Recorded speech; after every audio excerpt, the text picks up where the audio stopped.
नमस्कार प्रिय दर्शकों, जय श्री राधे।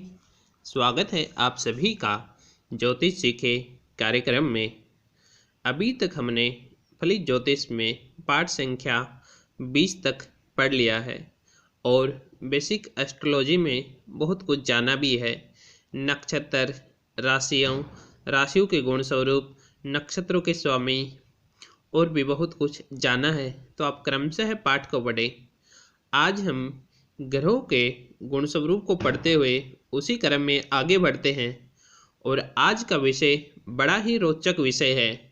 यदि आप पढ़ोगे, अच्छी तरीके से सुनोगे तो बड़ा ही आनंद आएगा और बहुत ही महत्वपूर्ण जानकारी है, क्योंकि आप सभी जानते हो और सुनते भी हो जैसे आत्मा, मन, बल, बुद्धि, ज्ञान, सुख, दुख, इन चीज़ों को हम सुनते हैं। इनको हम देख नहीं सकते, इनको हम महसूस कर सकते हैं। जैसे कि आत्मा के बारे में पूरा गीता ग्रंथ लिखा हुआ है, उसमें बहुत ही अच्छी तरीके से जान सकते हो। आज हम जानेंगे कि कौन सा ग्रह किस चीज़ का प्रतिनिधित्व करता है और ये ग्रह अपने पास किसका कारकत्व रखता है या इस ग्रह को किसकी संज्ञा प्राप्त है, ये सब जानेंगे बहुत ही आसानी से। और एक एक शब्द में हम आपको बताएंगे, आप व्याख्या अपने आप से कर सकते हो। जैसे कि सूर्य ग्रह, सूर्य से हम आत्मा का विचार करते हैं। सूर्य से आत्मा को देखते हैं, सूर्य को आत्मा की संज्ञा दी गई है। और आप इतना भी जानो कि श्री रामचंद्र भगवान सूर्य ग्रह से परमात्मा अंश लेके पैदा हुए थे। तो सूर्य से अनुशासन को देखते हैं, क्योंकि सूर्य एक अनुशासित ग्रह है, क्योंकि समय पे उगता है और समय पे छिपता है। और जिस प्रकार से जिन चीज़ों के पीछे आत्मा लगता है, जिन शब्दों के पीछे आत्मा लगता है, उन सभी का विचार आप सूर्य से कर सकते हो। जैसे आत्म सम्मान, आत्म विवेक, उन सभी का विचार आप सूर्य से कर सकते हो। एक अनुशासित, इन सभी का विचार आप सूर्य ग्रह से कर सकते हो। अब हम बात करते हैं चंद्रमा की। चंद्रमा से मन का विचार किया जाता है। चंद्रमा हमारे मन का कारक होता है। संसार में जितने भी सवाल मन से संबंधित होंगे, उनके लिए आपको चंद्रमा को देखना ही होगा। और श्री कृष्ण भगवान भी चंद्रमा से परमात्मा अंश लेके पैदा हुए थे। आप सभी जानते हो कि चंद्रमा 16 कला पूर्ण है। इसी प्रकार श्री कृष्ण भगवान भी 16 कला पूर्ण थे। जिस प्रकार चंद्रमा अपनी कला बदलते रहते हैं, मन भी ऐसे ही चंचल होता है, बदलता रहता है। चंद्रमा से आप जैसे कि चंचलता, डिप्रेशन, अनिद्रा, पागलपन, इन सभी प्रकार के सवालों के जवाब जो मन से गलित होते हैं, उन सभी का जवाब देने के लिए आप चंद्रमा को देखें, और देखना ही होता है। सूक्ष्म विश्लेषण के लिए हम बहुत कुछ देखते हैं, लेकिन यहाँ पे जो मुख्य है वो चंद्रमा को मन से संबंधित सभी बातों का विचार चंद्रमा से करते हैं। मंगल ग्रह, मंगल बल का कारक है। मंगल बल का कारक है। संसार में जितने भी प्रकार के बल हैं, उन सभी बलों के लिए हम मंगल ग्रह को ही देखते हैं। चाहे आपस में दो ट्रेन टकराए तो वो भी उन फोर्स से लगता है, उसके लिए भी हम मंगल को ही देखेंगे। चाहे आकाश में प्लेन क्रैश हो जाए तो उसके लिए भी चंद्रमा। जितने भी संसार में बल से संबंधित हैं, आजकल के युवा जैसे बॉडी बिल्डिंग का काम करते हैं या बाहुबल, इन सभी के लिए हम चंद्रमा को ही देखते हैं। जैसे मसल्स पावर बनाना, जिम में तो बहुत जाते हैं, लेकिन मसल्स पावर किसकी कितनी मजबूत है, उन सब के लिए हम मंगल को ही देखते हैं। मंगल की स्थिति को बल से संबंधित सभी सवालों के जवाब के लिए मंगल को देखना ही चाहिए। अब हम बात करते हैं बुध की। बुध है बुद्धि का कारक, बुध ग्रह है बुद्धि का कारक, और बुद्धि से संबंधित सभी सवालों के जवाब हम बुध से ही दे सकते हैं। बुध को देखना चाहिए। संसार में जितने भी बुद्धि से संबंधित सवाल होंगे उसके लिए आप बुध को देख सकते हो। साथ ही लेखन है, कला है, चाहे रसोई में ही कला क्यों ना हो, इसकी खाना पकाने की, इन सब की कला के लिए भी बुध ग्रह को हम देखते हैं। कुछ लोग बुद्धि के लिए गुरु को भी देखते हैं, लेकिन गुरु से सुख और ज्ञान का कारक है। जब बुद्धि ही नहीं होगी तो ज्ञान कहाँ से होगा। तो इसलिए बुध से हम बुद्धि का विचार करते हैं। आप इनकी व्याख्या और भी कर सकते हो, और बहुत ही संक्षिप्त में हम बता रहे हैं। आप पहले एक एक शब्दों में इन्हें अच्छी तरीके से याद रखना। जैसे कि सूर्य आत्मा, आत्मा से हम पिता है और हमारे आत्मा को, और जो हमारे अंदर की भावना, इन सभी बातों के बारे में।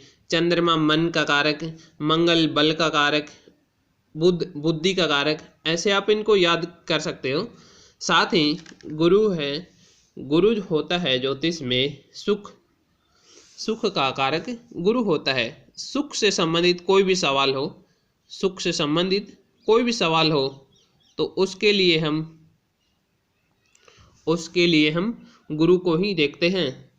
चाहे आप कितने सुखी हो कितने नहीं। बहुत से लोग गुरु की आराधना बिना किसी ज्योतिषी से पूछे हुए भी करते हैं, क्योंकि उन्हें पता है गुरु आशीष देने वाला ग्रह है और गुरु सुख का कारक है।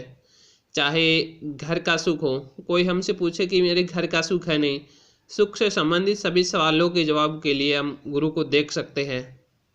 धन का सुख हो तो गुरु को देख लो, कोई परेशानी नहीं।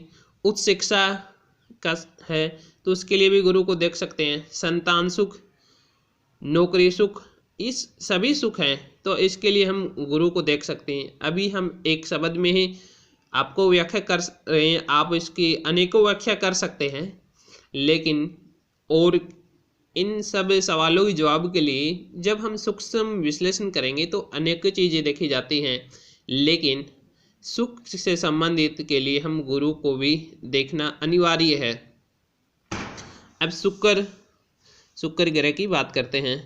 शुक्र है कामनाओं का कारक, शुक्र है कामनाओं का कारक, कामनाओं का कारक। कामनाओं को आप सभी समझते ही होंगे कि कामना, जैसे कि हमारे 10 रुपये एक इच्छा है और हमारे पास 10 रुपये आ भी गए तो हमारी चाहत 100 रुपये की हो जाती है और हमारी चाहत कभी ख़त्म नहीं होती। और यदि 100 रुपये आ गए तो हमारी चाहत 1000 रुपये की हो गई, मतलब हमारी कामना शांति ही नहीं हो रही है। अगर यदि 1000 रुपये आ गई तो हमारी कामना लाखों रुपए की हो गई। ये जो कामनाओं का कारक शुक्र है, यदि आप इसको किसी भी रूप में देख सकते हो, जैसे कि पॉलिटिक्स में अभी सरपंची के चुनाव में जीत गए, उसके बाद में आपकी कामना प्रधान बनने की हुई, मुख्यमंत्री की, उसके बाद में इच्छा शांत नहीं हो रही प्रधानमंत्री बनने की। यदि शुक्र अच्छा है तो आपको अच्छे पद भी मिलेंगे, चाहे वो नौकरी में ले लो चाहे किसी में। यदि शुक्र कुंडली में निर्बल है तो ये सुख नहीं मिलेंगे। यदि शुक्र अच्छा है तो सुख मिलेंगे लेकिन शांति नहीं मिलेगी। चाहे आप इसको कपड़ों में भी ले सकते हो, जैसे कि हमारे पास अच्छे कपड़े पहनने के, लेकिन हमारी इच्छा और भी अच्छे कपड़े पहनने की है। इन सभी के लिए हम शुक्र को देखते हैं। शुक्र निर्विवाद रूप से शुभ ग्रह हैं, गुरु और शुक्र, ये हमने आपको बताया था। लेकिन शुक्र हमें सफलता देता है, सुख भी देता है। शुक्र हमें सुख भी देता है लेकिन शांति नहीं देता। गुरु है, सुख देता है और शांति भी देता है। गुरु ग्रह है, सुख भी देता है और हमें शांति भी देता है, लेकिन शुक्र हमारे मतलब इच्छा कभी शांत नहीं होती हैं ऐसे लोगों की, तो अतृप्त ही रहते हैं और आगे बढ़ने की चेष्टा रहती है। और जिसका शुक्र कमज़ोर है तो उसकी इच्छाएं रह जाती हैं। अब हम बात करते हैं शनि की। शनि को ज्योतिष में दुख का कारक कहा गया है, दुख का कारक कहा गया है। लेकिन ये जरूरी नहीं कि शनि हमेशा ही दुख दे, लेकिन शनि को दुख का कारक कहा गया है। और शनि से सभी डरते भी हैं और सभी शनि की सेवा भी करना चाहते हैं और सभी सेवा भी करते हैं, क्योंकि सुख की कामना सब करते हैं, दुख की कामना कोई नहीं। और आज आप लोग सभी देखते भी हो कि शनि की पूजा होती है, शनि के मंदिर में तेल तिल इन सभी का दान वगैरह और जो पूजा पाठ होती रहती है। लेकिन आपको संक्षिप्त में बताऊं तो 30 से 40 वर्ष पूर्व कहीं बिरले ही शनि के मंदिर मिलते थे और कहीं बिरले ही आदमी शनि के तेल, काले तिल, चने की दाल ऐसे चढ़ाने वाले मिलते थे, बहुत ही बिरले। लेकिन आज के परिवेश में हम जैसे ज्योतिषी ये बताते हैं टोने टोटके से दूर नहीं रह पाते, क्योंकि ये हमारा रोजी रोटा है इसलिए। लेकिन हम आपको बिल्कुल शास्त्रीय पद्धति से पढ़ाएंगे और टोने टोटकों से बिल्कुल ही दूर रखेंगे। लेकिन शनि से हम उन बातों का विचार करते हैं, ये नहीं कि सुबह दुख आए शाम को ख़त्म हो गया।